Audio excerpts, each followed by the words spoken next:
Very good. All right, Sebastian, it is good to meet you.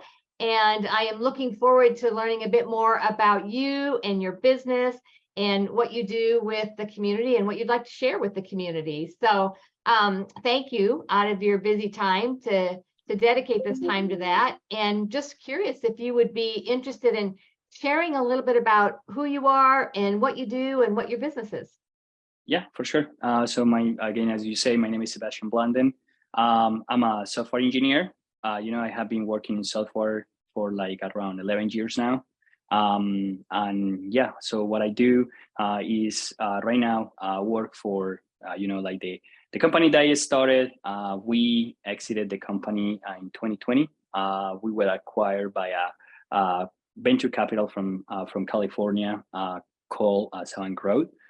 So the company at the beginning was called Haya Company, but with the acquisition, it changed to Debsavant.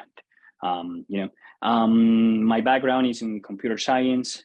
Yeah, and what else can I tell you? Okay, my background from my side is I moved to the States around 12 years ago.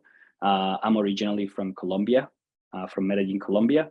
And yeah, I moved to the States because my family did move here, so I was like, oh yeah, I will go to the States as well. I went to college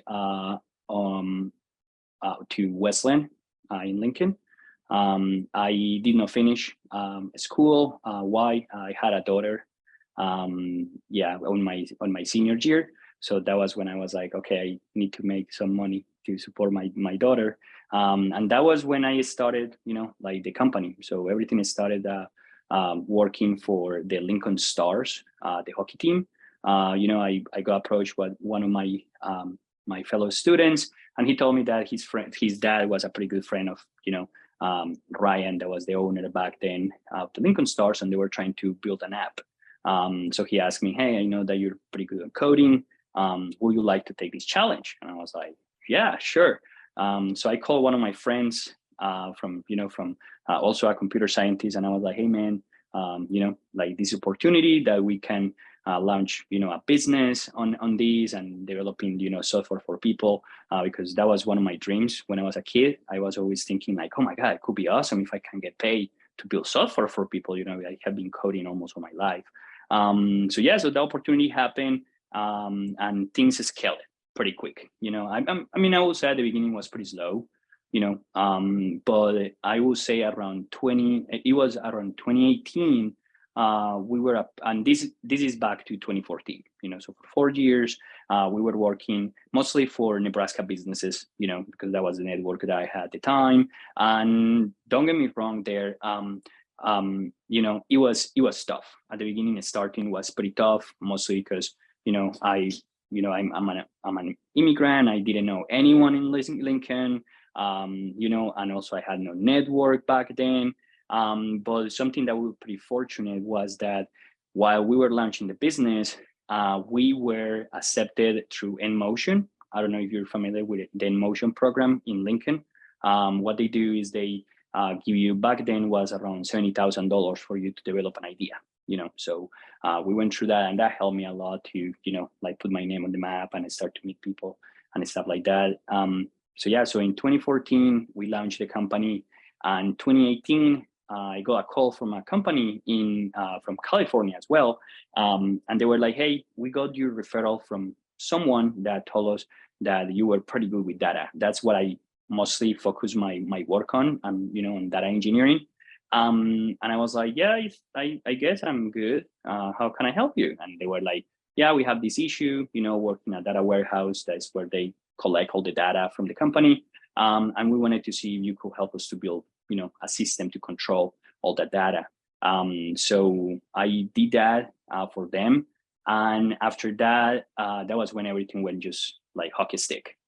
They really liked what we were doing. And that was when they put us in contact with the venture capital that invests on them.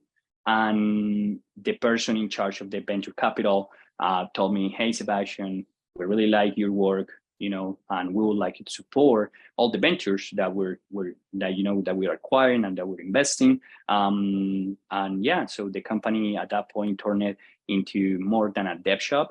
it turned it more into a company, an engineering company that helped to support like rapidly scale like startups. That if you ask me, there are no startups under my opinion. I mean, if you get $100 million investment, I don't think that you're a startup. You know what I mean? So that's how everything, like has happening. Like it's a pretty short way to say it, but yeah, like at the beginning back in 2018 when we were contacted by this company, we were like 4 people, just 4 of us, and today we're 200. Awesome. So would you say that you could contribute your growth specifically to a referral of someone that knew your skill sets and then you embraced that opportunity and made it go? Oh yeah, definitely. Like, those type of opportunities, and when you get reached out as an individual for from a company like them, they're a huge company. I was pretty shocked, because at that point I was just a young software engineer, and they were requiring like a lot of experience. And I was like, guys, I have no this experience. I'm pretty new. And they were like, no, we believe you have them. I was like, all right, hope you're not wrong. So yeah, and there, I'm gonna be honest with you. What I did there as an entrepreneur was like, okay, this is an opportunity, a one-time, opportunity, one lifetime opportunity, Linda. And I was like, I'm just gonna jump all in on this, So I pretty much put all my life savings. My dad, passed away like before I started the company, so he gave me some money, and I pretty much used that money to build the company. I was like, okay, these people are asking me to build this. I don't have because they literally told us, once you're done, this is like a pro bono. If you finish it, you're gonna do it. And I remember I talked with the 4 employees that we were at that time, and I was like, hey guys, I'm just gonna put all my life savings, my dad's money on this, because I think that we can accomplish it, and we did. And we are. As an entrepreneur, right, you have that spirit, and when you have confidence in yourself, you can certainly bring others along. I'm just curious, what would you say if you were to start from square one? What would you have done differently? What have you learned that you would share with other business owners? I would say, I know that money is always a concern when you're starting a business, when, in my case, when you don't come from like a golden spoon, background, of course, like money is always a huge concern. I will say that as an entrepreneur, that's the first thing that comes to your mind. And I will say that the best advice I can give to people joining, these, like the opportunity to start a business, stuff like that, is do not say yes to everything. I know that sometimes you gotta do it, because you gotta have money, and you like to run stuff, but sometimes it's better to say no. I would say that I have been really lucky. I would say that, yeah, one of my really good coworkers that he is still in the company, he was one of the first ones working in the company. And he told me that he sometimes believed that I am like Jack Sparrow. He's like, man, I have seen you going into situations that were like, okay, we're done, or Sebastian is just gonna get beat on that call.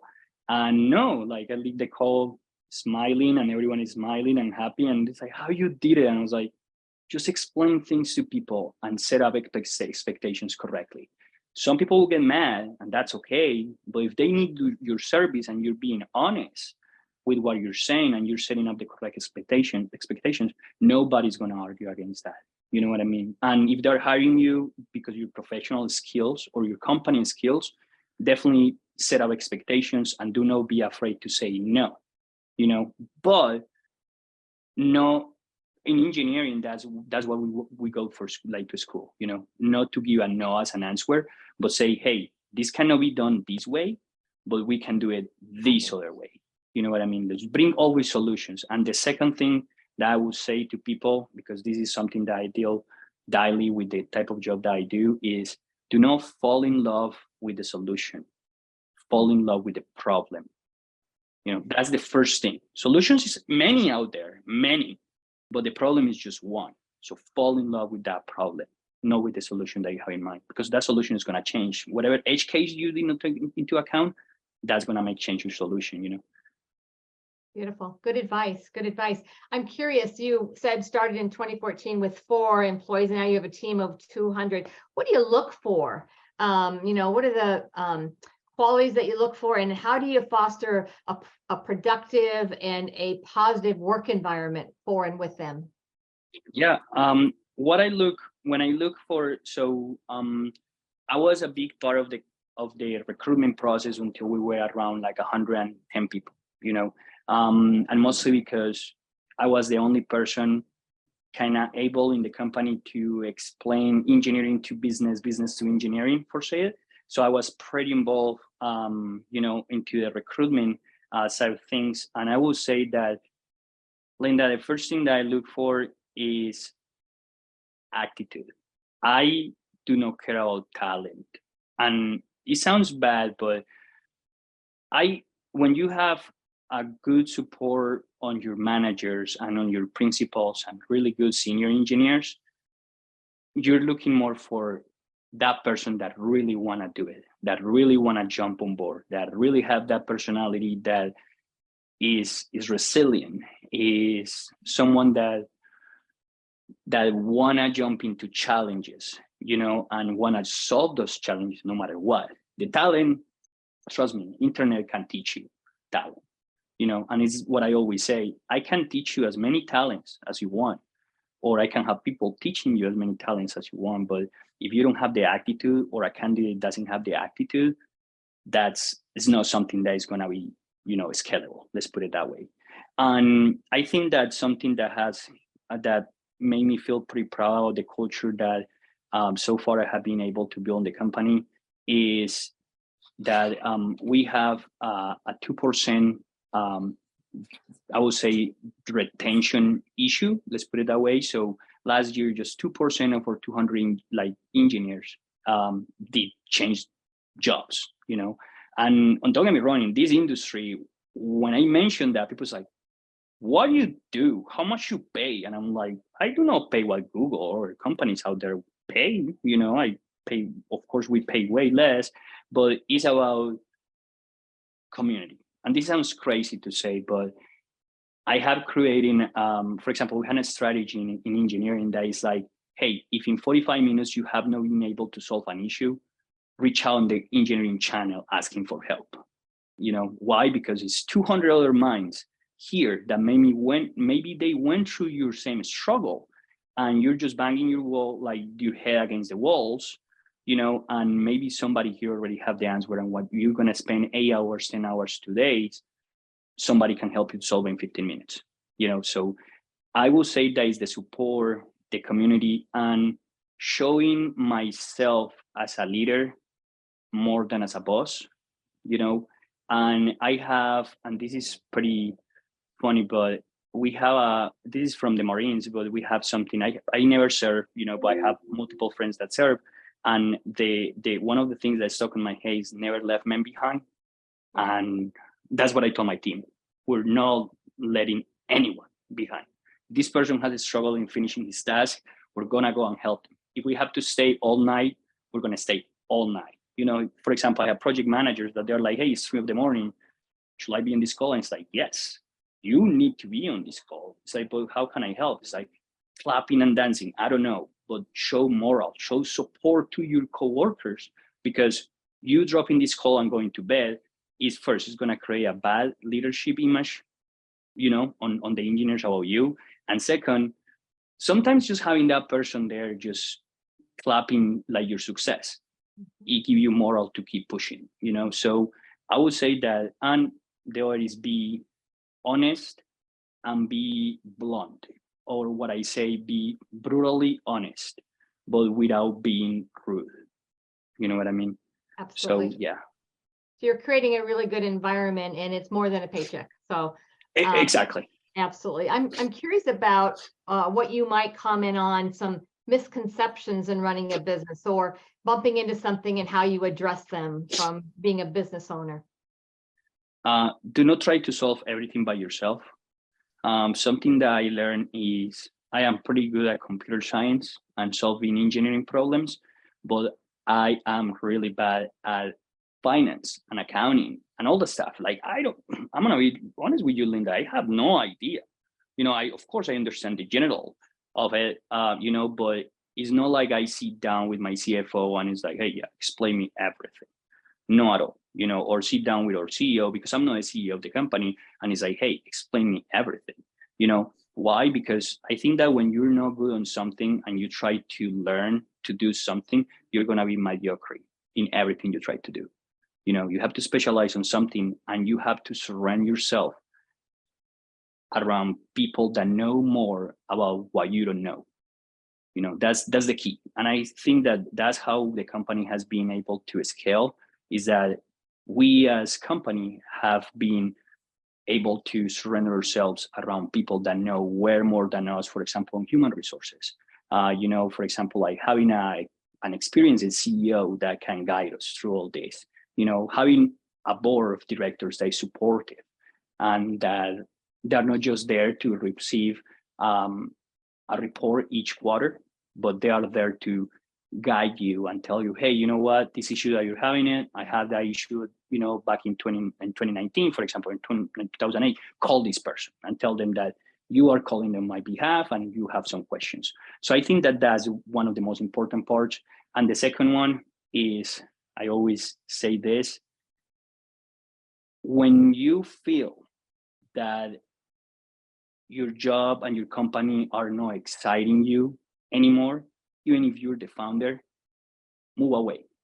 Just get out there, make life easier for the people that are in the company and for you, and I feel that a lot of people do not understand that, and they try to take control of everything.